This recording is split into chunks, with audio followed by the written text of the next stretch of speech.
edition of the All In Skills podcast. All In Skills, for those of you who are not yet familiar, is an online platform where older, more experienced professionals make themselves available to coach, to mentor, to provide their wisdom to younger people, people new on the job market, undergraduates, people who are still perhaps pursuing their undergraduate degree, and benefit from the experience of the older people. The older person I'm talking to today, I'm pleased to introduce Oliver Chapman. Oliver, hello. Hi, Colin. How are you doing? I'm very well, thank you. And Oliver, you're not in the same city as me. Where are you today? I'm in Porto in Portugal. Oh, very nice. And Oliver, what is it that you do? Sure. So I work in the international development sector, otherwise known as the aid sector. I specialize in development finance and also participatory approaches. I'm just about to start a new role at Save the Children, where I'm the partnership lead with the World Bank. But I've also worked at the Asian Development Bank, other NGOs, and also for a while at PwC. How did you get into this sector? What's your background? So I wouldn't say I had a brilliantly hatched plan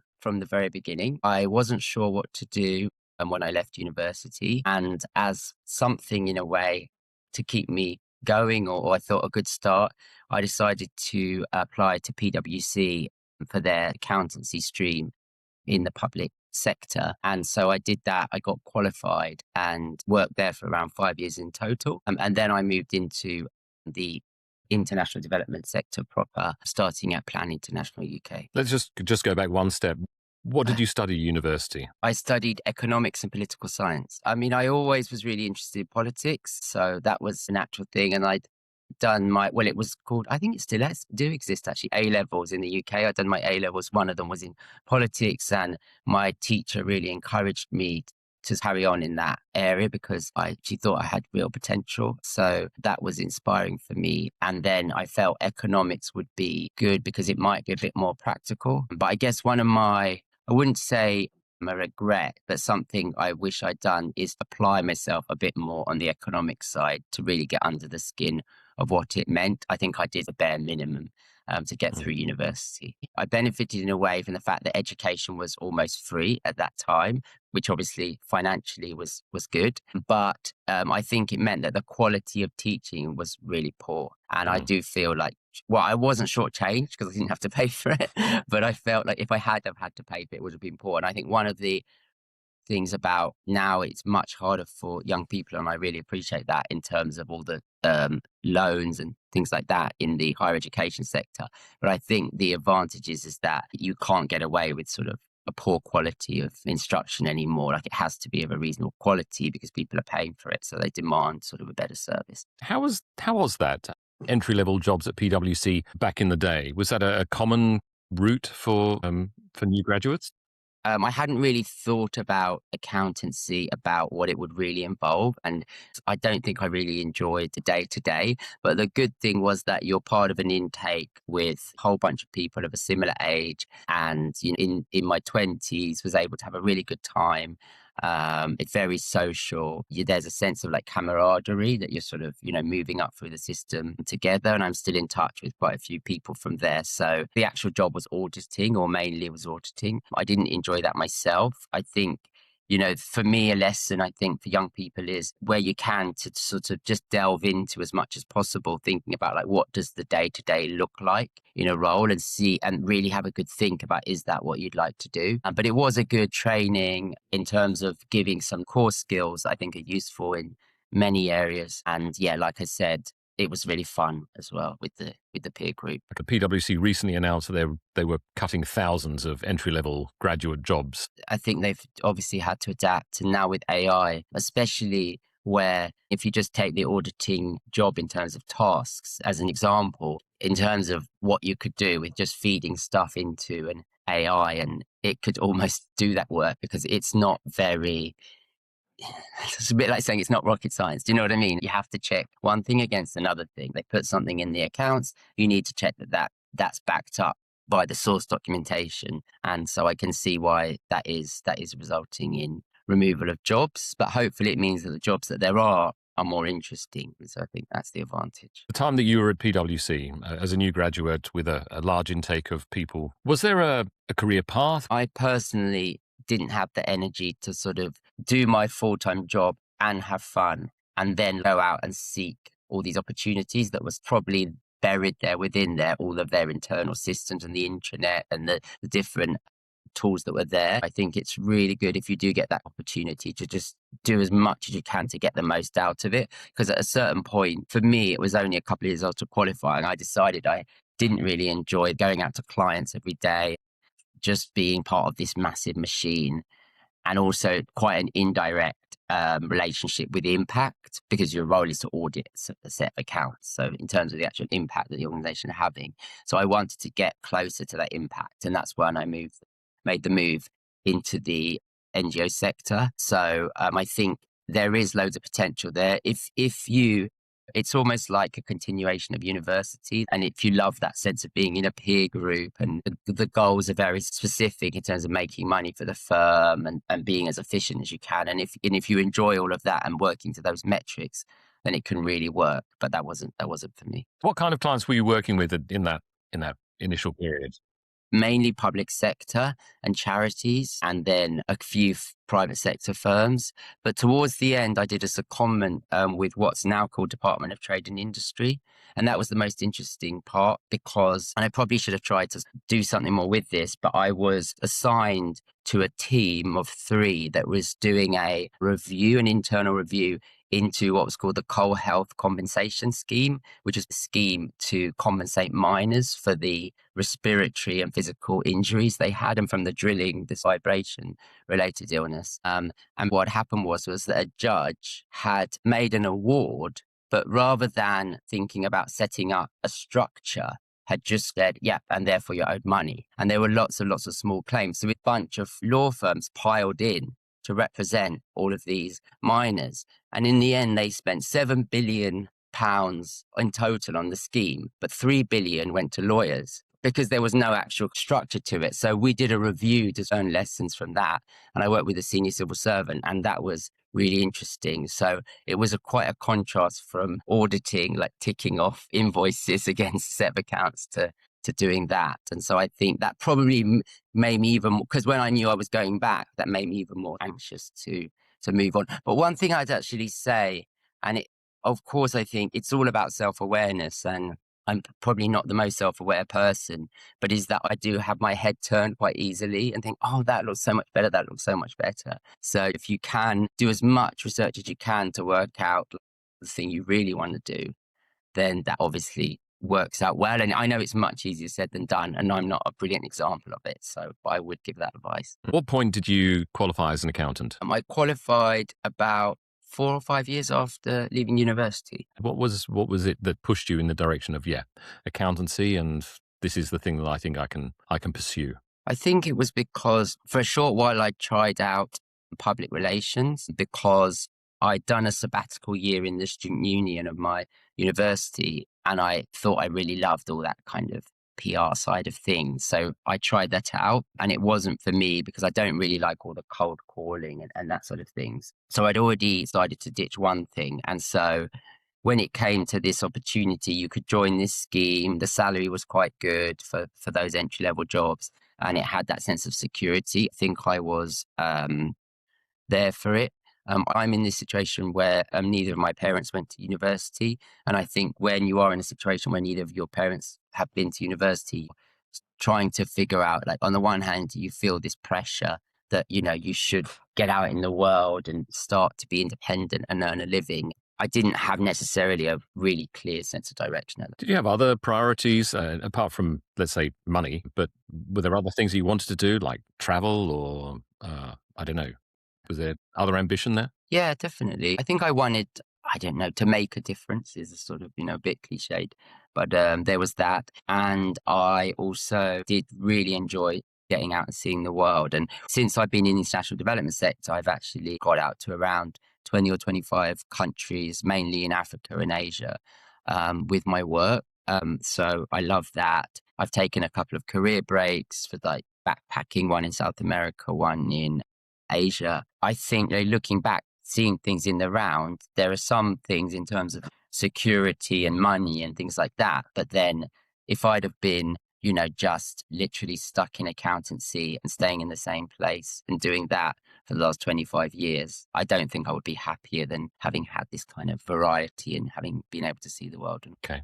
Let's get back to your timeline then. So PwC, you jacked it in. Yeah.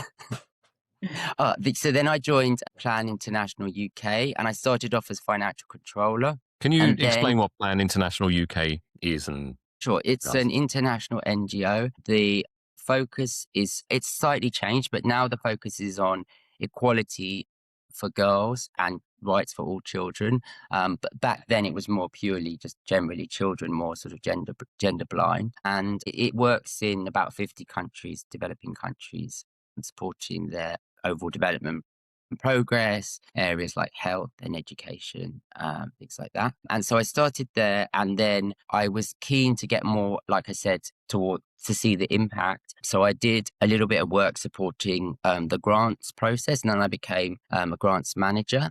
Um, and from there, at that time, there was a lot more money going into the sector. And so I saw the opportunity in the kind of commercial bid side and successfully led a large contract, £38 million for a water and sanitation program in Pakistan and Bangladesh. And so based on that, I became bids manager for the organization. And then I saw an opportunity to go overseas, and I got a new role as a partnership lead for the Asian Development Bank, because there was a strong partnership with actual activities in-house at the bank with Plan International. This was actually led by Plan International Australia. And so for 5 years, I was based in Manila and working at the bank, which was really interesting. And did that involve a lot of regional travel, or was that sort of based in Manila and doing a lot of work in the Philippines?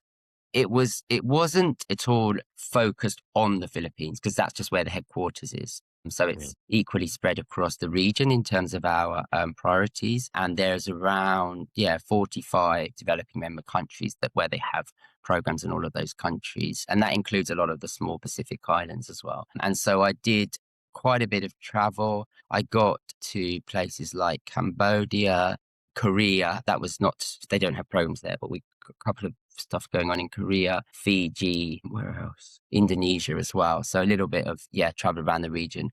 But a lot of it was also in the office, because we had programs on youth and civil society engagement, which were led from there. And then we had people working in different countries. So I wasn't necessarily traveling to all those places all the time. So 5 years in Manila. If you are interested, having an opportunity to work overseas in a different culture is really brilliant. I think it really opens your mind, and you just see all this new stuff that, you wouldn't necessarily otherwise have access to. If anything, the adjustment is harder coming back than it is going out, I would say. But I still don't regret a minute of it, because it was great.